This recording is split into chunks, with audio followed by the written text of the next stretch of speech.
사랑하는 성도님들, 혹시 인생을 살아가면서 나의 힘으로는 도저히 감당할 수 없는 커다란 문제들을 만난 경험이 있으신가요?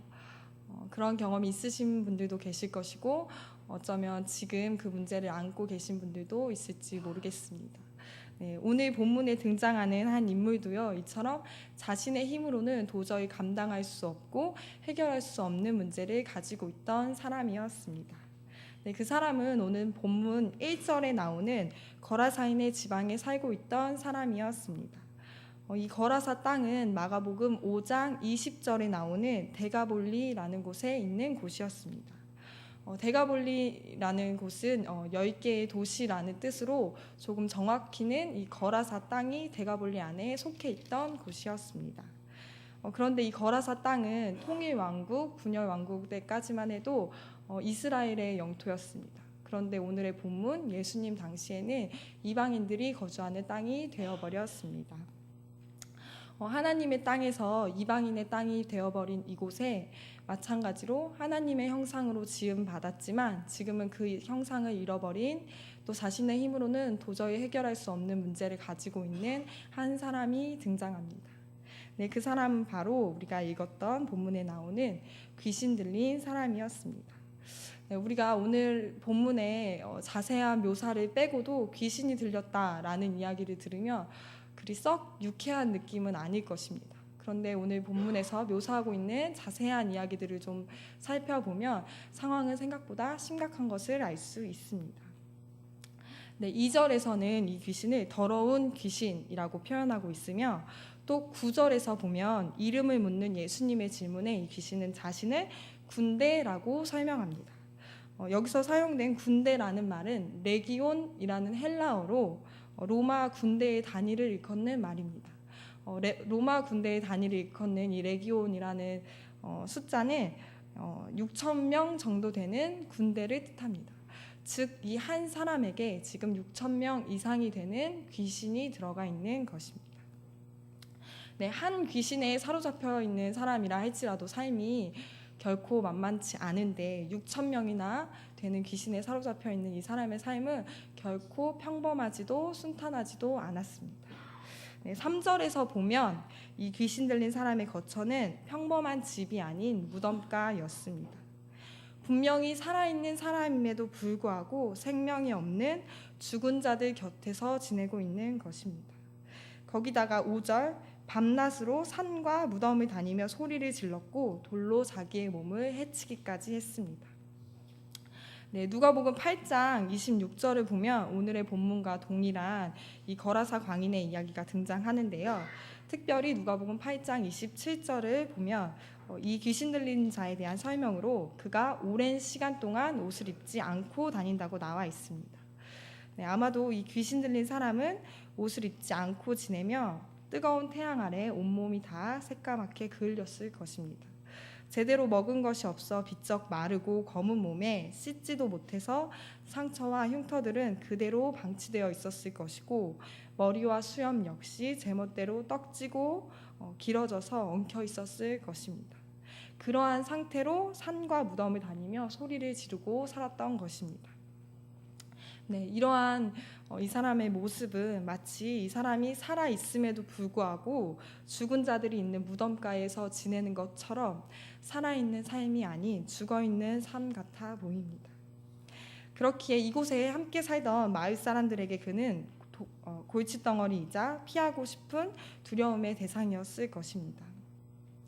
그래서 마을 사람들은 이 사람에게 고랑은 수갑을 뜻하는데요, 수갑을 채우고 그것도 모자라서 쇠사슬로 온몸을 꽁꽁 동여매는 방법을 선택했습니다.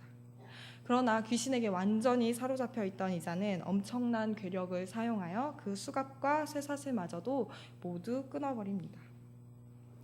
네, 이처럼 이 사람은 현재 자신의 의지로도 자신의 힘으로도 또한 주변의 도움으로도 도저히 자기를 결박하고 있는 이 엄청난 문제를 해결할 방법이 없어 보입니다. 그러나 이 절망적인 상황 속에서 또 아무 소망이 없는 이 사람 앞에 예수님께서 등장하십니다. 네, 우리에게도 이처럼 우리의 힘으로도 주변의 도움으로도 해결할 수 없는 인생의 커다란 문제들을 만나게 될 때가 있습니다. 그러나 그러한 상황 속에서도 우리가 완전히 낙심하지 않고 포기하지 않을 수 있는 것은 우리에겐 나를 짓누르는 그 문제보다 더 크신 하나님이 계시기 때문입니다. 하나님께서는 오늘도 여러 가지 상황 가운데 절망하고 고통받고 있는 우리를 외면하지 않으시고 바라보시며 직접 찾아와 주십니다. 모두가 소망이 없다고 말하는 그 순간 나도 나의 문제들을 해결할 수 없어 놓아버리고 포기하며 하루하루를 버티고 있는 그 순간에도 하나님의 시선은 언제나 우리를 향해 있는 것입니다. 네, 예수님께서도 이 거라사 땅에 도착하자마자 그 사람 안에 있는 이 아픔과 문제들을 바라보셨습니다. 그리고는 그를 더러운 귀신에서 구출하시고 잃어버린 하나님의 형상을 회복시키시고자 더러운 귀신아 그 사람에게서 나오라 라고 말씀하십니다. 네, 이에 대한 귀신의 반응은 7절과 같은데요. 제가 7절을 읽어보겠습니다. 큰 소리로 부르짖어 이르되 지극히 높으신 하나님의 아들 예수여 나와 당신이 무슨 상관이 있나이까 원하건대 하나님 앞에 맹세하고 나를 괴롭히지 마옵소서 하니. 네, 제가 말씀을 준비하면서 제가 어릴 적에 묵상했던 노트를 좀 뒤져보았는데요. 이 부분을 보고 제가 귀신도 하나님께 이렇게 경배하는데 나는 더 잘해야겠다 뭐 이런 묵상을 적어 놓았더라고요. 어릴 때 적어 놓았던 거긴 하지만 사실 이 부분은 잘못된 적용이었습니다. 언뜻 보면 멋진 신앙 고백 같아 보이지만 사실은 그렇지 않습니다. 이 귀신들은 예수님을 하나님의 아들로 인정하는 신앙 고백을 올려드린 것이 아니라 자신이 예수님의 정체를 알고 있다는 사실을 과시한 것입니다. 그러면서 예수님께서 아직 자신을 드러내실 때가 되지 않았기에 신분을 감추시는 의도를 알고 방해하는 행동을 했던 것입니다. 네, 하지만 그렇게 했음에도 불구하고 이 한 영혼을 치유하시고자 하는 예수님의 계획을 더러운 귀신들은 결코 꺾을 수가 없었습니다. 상황이 그렇게 되자 이 귀신들은 10절에서와 같이 이 거라사 땅에라도 계속 있게 해달라고 예수님께 간구합니다. 그리고 그 사람 대신 주변에 있던 돼지떼 2,000마리 속으로 들어가게 해달라고 간구하였고 예수님께서는 이를 허락하십니다. 그러자 어떠한 일이 일어났을까요? 네, 13절과 같이 갑자기 2,000마리의 돼지떼들이 갈릴리 바다를 향해 그대로 뛰어들어가 익사해버리고 맙니다. 유대인들에게 돼지는 부정한 동물이었지만 이 거라사에 살고 있던 이방인들에게는 부의 상징과도 같았습니다. 얼마나 많은 돼지를 키우는지 또 얼마나 돼지를 자주 먹는지에 따라 부유층으로 여겨졌습니다. 제가 요즘에 돼지 한 마리의 시세를 열심히 찾아보았는데요. 저렴하게는 42만 원에서 50만 원 정도 한다고 하더라고요. 그래서 적당하게 한 45만 원쯤이라고 생각하고 2,000마리를 계산을 해보니까 9억이더라고요. 안 놀라시네요. 저만 집에 9억이 없나 봅니다. 네, 보면서 굉장히 놀라웠는데 오늘날과 완전히 똑같은 시세는 아니겠지만 이때 당시에도 돼지 2,000마리는 분명히 상당한 재산적 가치가 있었습니다. 그런데 이 상당한 재산적 가치가 있는 이 돼지들이 순식간에 바다에 다 빠져 죽었고 그리고 귀신 들렸던 자는 멀쩡해졌습니다. 눈앞에서 이렇게 놀라운 일이 일어나자 그 돼지를 치고 있던 사람들 그리고 주변에 있던 사람들은 모두 놀라여 마을로 도망갑니다. 그리고 마을 사람들에게 이 소식을 전하는데 특별히 아마 이 돼지 치던 자들은 돼지들의 주인이 아니고 돼지의 주인들이 고용한 아마 노동인들이었을 것입니다. 그래서 특별히 더욱더 돼지의 주인들에게 이 사실을 구체적으로 알리러 마을로 뛰어들어갑니다. 그리고 이 소식을 듣고 돼지의 주인들, 마을 사람들이 놀라 이 현장으로 달려옵니다. 그리고 그들의 눈앞에는 놀라운 광경이 펼쳐져 있습니다. 2,000마리나 되는 돼지떼들은 모두 바다에 빠져 있었고 불과 몇 시간 전까지만 해도 미쳐서 날뛰던 사람이 정신이 온전하여져서 예수님 곁에 앉아 있었습니다.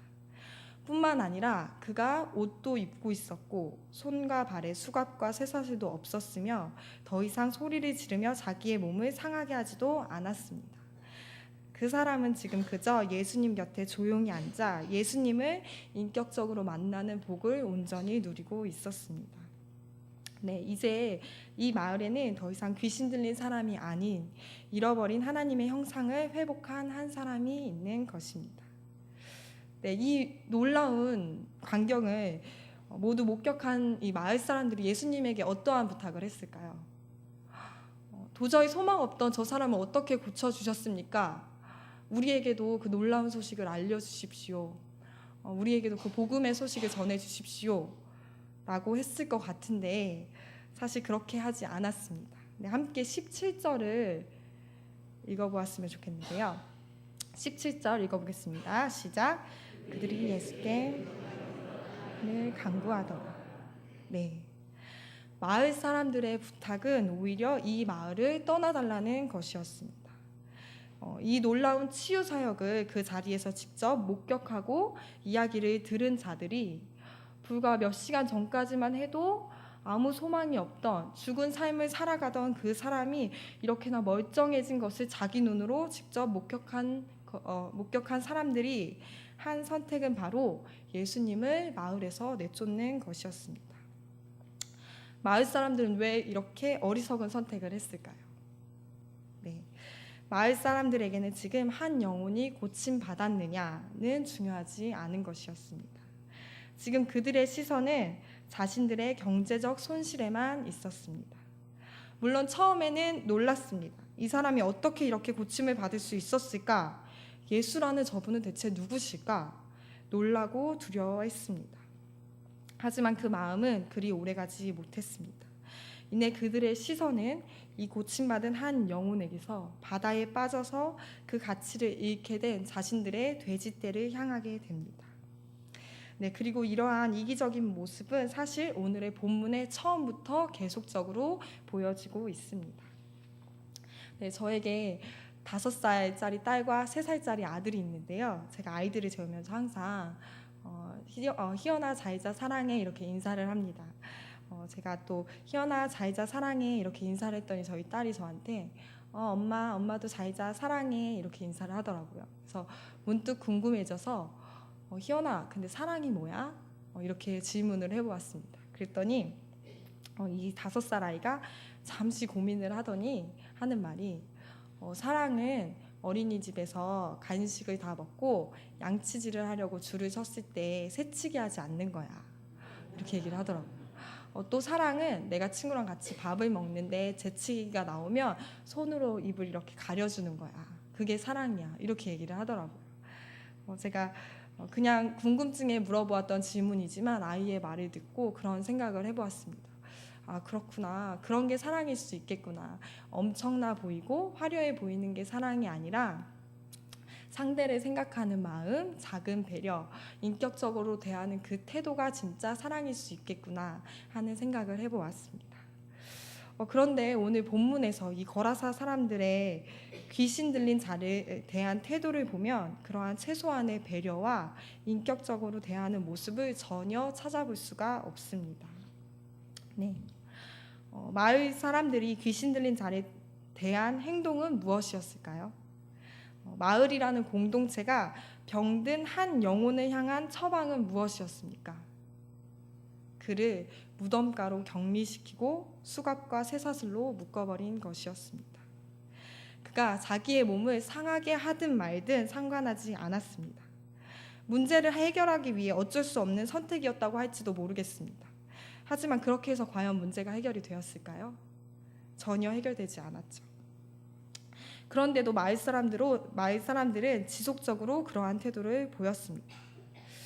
그들의 입장에서는 어쩔 수 없었다고 말할 수도 있을지 모르겠습니다. 저 사람은 도무지 통제할 수가 없는 상태였고 잘못하다간 우리까지 크게 다칠 수도 있어서 우리에겐 그게 최선의 선택이었습니다. 라고 말할 수도 있을 것입니다. 네, 그렇다면 예수님께서 이 귀신 들린 자를 치유해 주셨을 때의 반응은 어떠했나요? 이 자가 귀신 들렸을 때 위협을 느껴서 너무 무서워서 어쩔 수 없어서 그랬던 거라고 한다면 다 나았을 때는요? 그때는 관심이 있었나요? 그때라도 관심을 갖고 이 한 영혼이 이제는 죽은 자들이 있는 무덤가가 아니라 마을 공동체로 들어와서 죽은 삶이 아닌 한 사람의 온전한 삶으로 회복되어져 가는 것에 관심을 두고 그를 돕고자 하고 있었나요? 아니면 그에게 그동안 네가 정말 힘들었구나, 너를 그냥 버려두어서 미안해 하며 따뜻한 눈빛과 위로의 말들을 건넸나요? 전혀 그렇지 않습니다. 네. 어쩌면 마을 사람들은 이렇게 생각했을지도 모르겠습니다. 저 인간이 귀신 들려서 우리를 힘들게 하더니 이번엔 나아지면서 우리 재산을 다 뺏어가게 생겼구나. 저 예수라는 사람도 우리 마을에 계속 두면 큰일 나겠다. 이러다 우리가 빈털터리가 되겠구나 라고 생각했을지도 모르겠습니다. 이처럼 예수님의 시선은 한 영혼에게 향해 있을 때 마을 사람들의 시선은 오직 자신들의 돼지떼, 잃어버린 재산에만 향해 있었습니다. 장애인 학교가 부족하다고요. 그 아이들이 교육받을 수 있는 환경이 너무나 열악하다고요. 네, 알고 있습니다. 안타깝게 생각합니다. 하지만 어쩔 수 없습니다. 지금 그것 때문에 우리 동네 집값이 떨어지게 생겼습니다. 네. 아이들의 부모가 무릎을 꿇고 빌건 말건 나에겐 그저 이 학교는 우리 집값을 떨어뜨리는 혐오시설일 뿐입니다.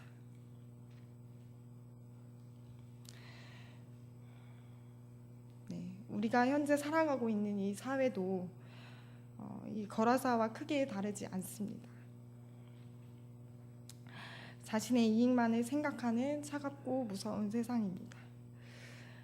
이러한 때에 우리 교회 공동체는 무엇을 하고 있을까요? 또 나의 시선은 어디에 향하고 있을까요? 모두가 자신의 이익만을 바라보는 이때에 우리 공동체의 시선은 하나님의 시선과 같은 곳을 바라보았으면 좋겠습니다. 네. 이제 마을 사람들이 떠나달라는 요청에 예수님께서는 다시 배에 오르십니다. 그리고 전에는 귀신 들렸지만 이제는 완전히 회복된 이 사람이 예수님께 함께 가고 싶다고 이야기하지요. 하지만 예수님께서는 이를 허락하지 않으십니다. 어찌 보면 예수님의 이러한 태도는 상당히 매정해 보이기도 합니다. 이 사람에게는 그동안 소망이 없었고 예수님을 만나 겨우 한 줄기 빛을 보게 됐는데 같이 데려가 주실 법도 한데 예수님께서는 이를 허락하지 않으십니다. 예수님께서 이를 허락하지 않으시는 진짜 의도는요, 바로 19절에 나와 있습니다. 예수님께서는 이에게 같이 떠나는 것이 아니라 집으로 돌아가서 주께서 너를 불쌍히 여기셔서 너에게 어떤 큰 일을 행하셨는지를 가족들에게 알리라고 하셨습니다. 이 귀신 들렸던 사람에게 있어서 자신이 어려울 때, 아팠을 때 외면했던 가족들과 이 마을로 다시 돌아간다는 것은 결코 쉽지 않은 일이었을 것입니다. 그러나 이 사람은 예수님의 말씀에 순종하였고 자신에게 일어난 일을 데가볼리에 전파합니다. 그리고 그 후에 놀라운 일이 일어나는데요. 함께 마가복음 7장 31절에서 32절을 찾아볼까요?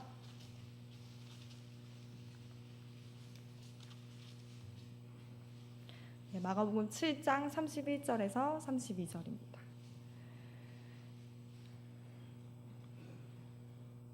네, 함께 읽어보도록 하겠습니다. 시작.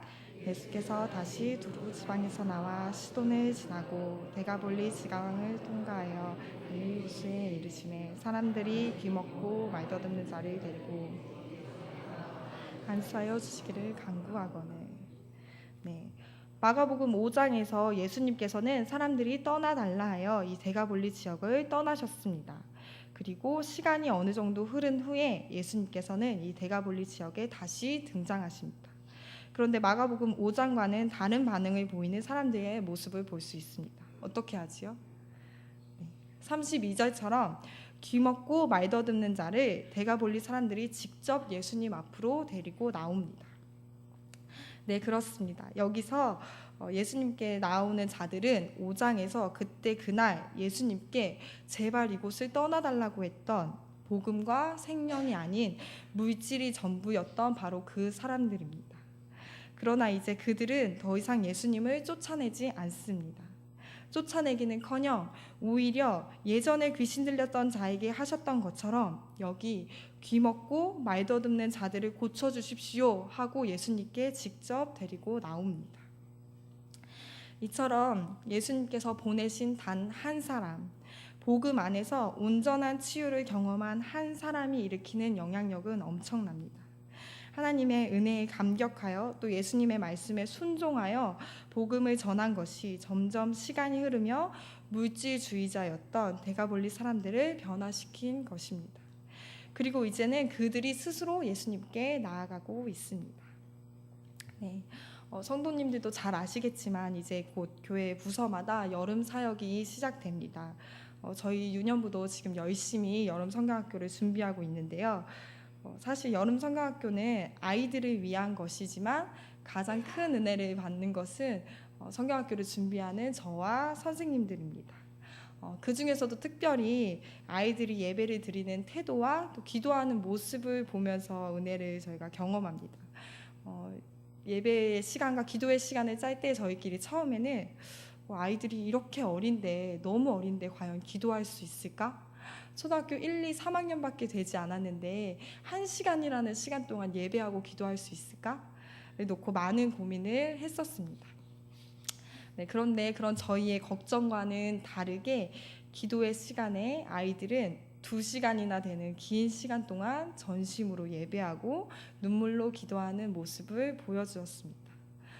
뿐만 아니라 옆에 친구와 손을 꼭 잡고 친구를 위해 기도해주고 또 더불어 자신들을 위해 열심히 봉사하고 섬겨주시는 선생님들의 어깨와 손을 잡고 선생님들을 위해 중보하기까지 했습니다. 네. 그리고 아이들이 기도회가 끝나고 그러한 이야기를 하더라고요. 여름 성경학교 중에 기도회 시간이 제일 좋았어요. 아이들에게 사실 성경학교는 물놀이가 제일 재미있을 수 있는데 물놀이보다도 기도의 시간이 더 기다려졌어요 라고 이야기를 하더라고요. 네, 그때 저와 선생님들이 나눈 이야기는 이게 진짜 가능하구나, 이렇게 어린 아이들도 기도할 수 있구나, 1시간이라는 시간이 이렇게 짧게 느껴져서 2시간이라는 시간 동안 예배하고 기도하는 것이 우리 아이들이 할 수 있구나, 복음의 능력이 정말 대단하구나 라는 이야기를 했습니다. 네, 절대 변하지 않을 것 같던 데가볼리 사람들이 변화되었습니다. 그리고 불가능할 것 같은 시간들이 아이들의 예배와 기도로 채워졌습니다. 복음의 능력은 이렇습니다. 그리고 예수님께서는 그런 놀라운 은혜의 현장에 오늘도 우리를 보내십니다. 가서 내가 받은 은혜를 기억하여 많은 사람들에게 전하여라. 특별히 나의 사역에 징검다리의 역할을 해주어라 라고 말씀하고 계십니다. 사랑하는 성도님들, 우리는 모두 복음의 능력을 경험하였고 귀신 들렸던 자처럼 하나님 안에서 온전한 치유와 회복을 경험한 사람들입니다. 그리고 우리는 지금 그 복음의 능력 안에 살아가고 있습니다. 그렇다면 우리의 시선은 어디에 머물러 있어야 할까요? 그 복음의 능력을 가지고 우리 공동체가 개인이 가야 할 곳은 어디일까요? 나의 이기적인 모습에 갇혀 더 소중한 것을 잃어가는 것이 아니라 진짜 가치를 알고 그곳으로 나아가는 저와 여러분이 되었으면 좋겠습니다. 기도하겠습니다. 하나님 아버지, 감사드립니다. 우리를 사랑하시고 구원하여 주셔서 감히 하나님을 아버지라 부를 수 있는 특권을 허락하여 주심을 감사드립니다. 하나님, 우리가 살아가고 있는 이 세상이 결코 녹록지 않음을 고백합니다. 결코 우리가 이 세상을 살아가는 것이 쉽지 않음을 고백합니다. 그러나 우리가 완전히 포기하지 않고 소망을 둘 수 있는 것은 하나님께서 우리를 사랑하시고 우리 안에 복음의 능력이 있기 때문입니다. 하나님, 이제는 우리가 그 복음의 능력을 가지고 믿음의 눈을 들어 하나님을 바라보고 하나님께서 바라보시는 그곳을 또한 바라보기를 원합니다. 우리의 이기적인 모습과 사회의 나쁜 모습을 따라가지 아니하고 온전히 하나님께서 기뻐하시는 곳을 바라보며 그곳으로 직접 나아가는 우리 신림교회 성도님들 될 수 있도록 인도하시고 함께하여 주시옵소서. 감사드리며 예수님의 이름으로 기도드립니다. 아멘.